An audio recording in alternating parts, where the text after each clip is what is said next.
Okay, so I'm kicking off the session where three of us from state government will take you through the policy context, more detail on the initiatives that the Minister announced this morning, and also we have Nick Foa, the Director of Housing, taking us through social housing as well. So what I'll take you through is basically the policy context for the affordable housing initiatives as they relate to the Planning and Environment Act. And if I get the clicker right, oops, I'll leave it there. Okay, so the government's got two key policy frameworks that guide our work on planning for housing and the development of affordable housing to meet Victorian community needs. I'm sure everyone in the room would have some familiarity with the policy documents, Plan Melbourne, and also Homes for Victorians. It was released about a year ago. If not, go to the websites because I encourage you to familiarise yourself with both the strategies and the initiatives outlined in both documents because they do form the fundamental basis of a number of the initiatives that we're discussing today. So Plan Melbourne, the refresh, 2017 to 2050, and Homes for Victorians recognise that the planning system does have an important role to play in improving housing and housing affordability in Victoria. The key goals set out in both these policies include increasing overall supply on the housing to market and increasing the supply of what we define as affordable housing. Okay, so this slide isn't a comprehensive representation of the range of initiatives and actions that are currently underway with both Plan Melbourne and Homes for Victorians because you wouldn't be able to read the slide because even with what the Minister outlined this morning, there is actually a lot going on and significant government investment. The point is that the Victorian Government is playing a very active role in the housing agenda and it's something that we find very exciting and satisfying to be involved with. So there's initiatives that relate to housing supply. There's initiatives that relate to making the housing market more accessible to key groups within our community. And there are initiatives around home ownership and others relating to secure access to rental homes. Our colleagues in the Department of Treasury and Finance are also delivering on a range of programs aimed at supporting first home buyers.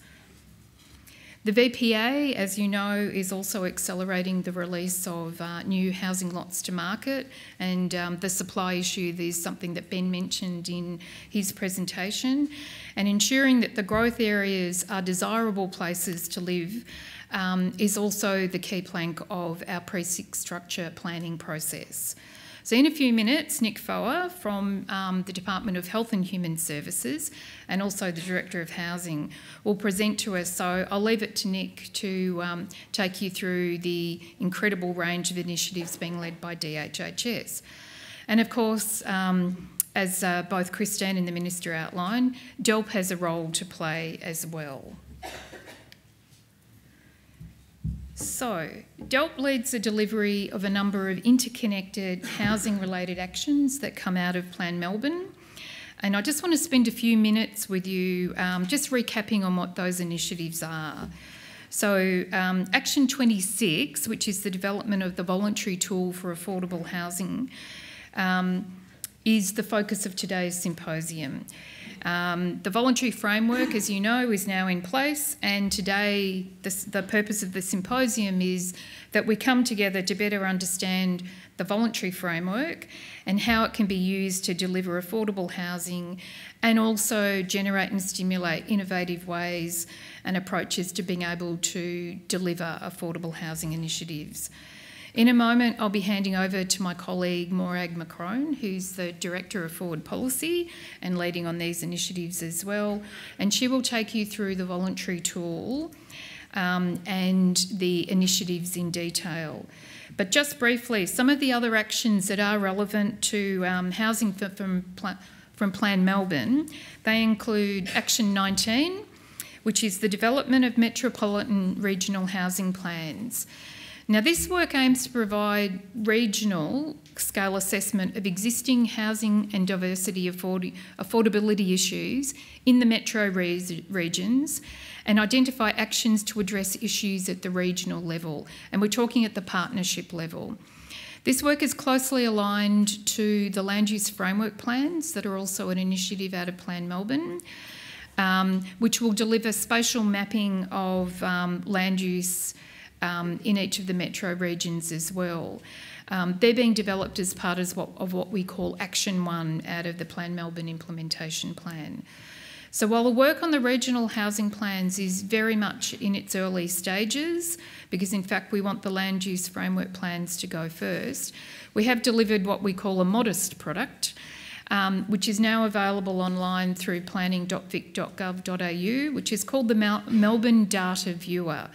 And what that provides is an interactive map of demographic, housing and employment information for Melbourne by those partnership areas. So I encourage you to have a look, because if you want to go to a single data source in an interactive way relating to demographics and housing analysis, it's a really good shortcut. So while the work on the regional housing plans is at its early stage, we'll also be able to provide more information later in the year about how we plan to go about working with local government on delivering those plans. Now, Action 25 focuses on getting greater value out of underutilised government land, and the Minister mentioned this initiative as well. So the inclusionary housing pilot program will deliver a mix of social, affordable and private housing on 6 surplus government land sites. Under this pilot, the land will be developed by the private sector, with social housing being provided in partnership with a community housing provider. Proposals for the development and the sale of all 6 sites has been sought through an expression of interest, and again the Minister mentioned this, and they were released via tenders on the Victorian Government tender website last week. The 6 sites are Boronia, Broadmeadows, Noble Park, Parkville, Reservoir and Wodonga. The last action that I wanted to mention is Action 27. This action is the development of a value capture tool for the delivery of affordable housing.